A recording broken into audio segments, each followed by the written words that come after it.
When my army buddy got married, I gave him a $28,000 car. He gave me a box of tea in return. I tossed it into the corner of a cabinet, and we didn't speak for 3 years. Last month, I was cleaning out the cabinet and found it. I figured I'd brew some, so I opened the faded red box. Inside was a metal tin. But when I opened it, tea didn't come out. Instead, there was a thick piece of paper folded into a perfect little square. I held it in my hand. It was stiff, and the edges were a little worn. The late afternoon sun cut through the dust rising from the cabinet. I sat down at the table and slowly unfolded it. The paper was thick, like old-fashioned stationery, with creases so deep they looked carved in. The first fold was blank. So was the second. My hand paused. Halfway through the third fold, I saw faded blue-black ink that had bled into the paper. I stopped, went to the kitchen to wash my hands, dried them, came back, and carefully opened the paper all the way. The handwriting was his. It was much neater than I remembered. There was no greeting at the top. I accepted the car, but I can't take the money. I lit a cigarette but didn't smoke it, watching the ash slowly grow. The note was short. It said there was a hidden compartment under the tea tin that I could pry open with a fingernail. I went back to the cabinet and grabbed the empty tin. There was only a hairline seam around the bottom. I wedged in the tip of a key and gently twisted. Click. The bottom popped open. Inside was a bank card and another tiny folded note. The note said the pin was the date of his wedding. It was an ordinary debit card, worn white around the edges. I took it to the ATM downstairs, inserted it, entered the pin, and checked the balance. The screen showed exactly $28,000. The machine beeped and spit the card back out. I stood behind the glass doors as rush hour traffic passed outside. I held that thin little card and suddenly felt like it was burning my hand. Memories from 3 years earlier slowly came back.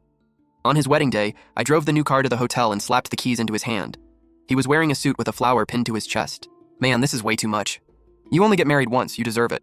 During the wedding toast, he handed me that red box. It's good tea from back home, you have to try it.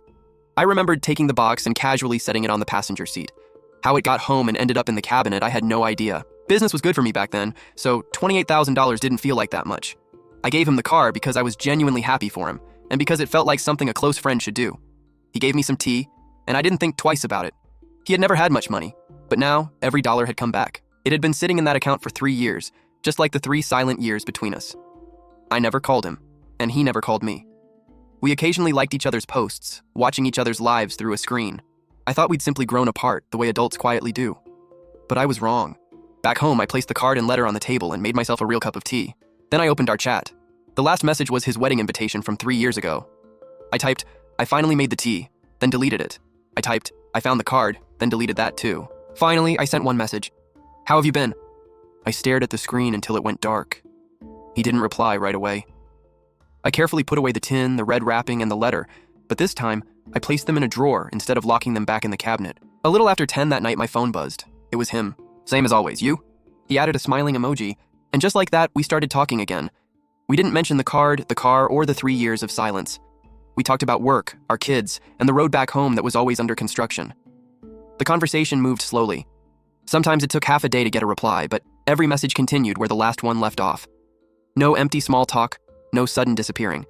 It felt like 2 people in the dark, carefully rebuilding a narrow bridge. Last week, he told me he was coming to my city for work. Great, dinner's on me. We met at a casual neighborhood restaurant. He'd gained a little weight and cut his hair short. We shook hands, then punched each other lightly on the shoulder like we used to.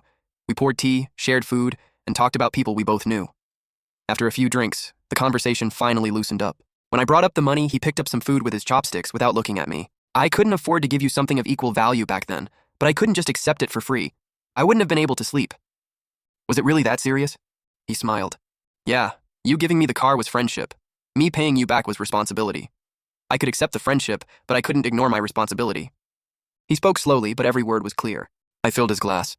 You're still as stubborn as ever. Dinner lasted a long time. When we stepped outside, a light rain had started. Neither of us had an umbrella, so we stood under the awning waiting for his ride.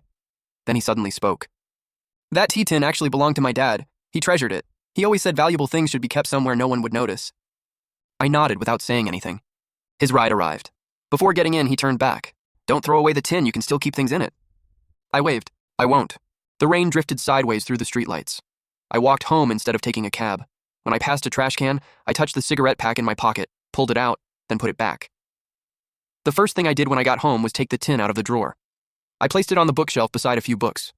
It didn't stand out, but I could see it whenever I looked up. The tin was empty, but somehow it felt full of the friendship he'd kept safe for 3 years, full of the weight I'd overlooked for 3 years, full of something we'd nearly dropped and shattered, then carefully picked back up. Some things seem like tea. You think that after enough time they'll fade and lose their flavor. But sometimes they're simply waiting in a different form. And when you finally open them, you realize they've been preserved perfectly, with every edge intact and none of their weight lost. Now, every time I see that metal tin, I think about the afternoon light and the dust slowly settling through it. Some friendships don't disappear, they simply stay still, waiting for you to come back.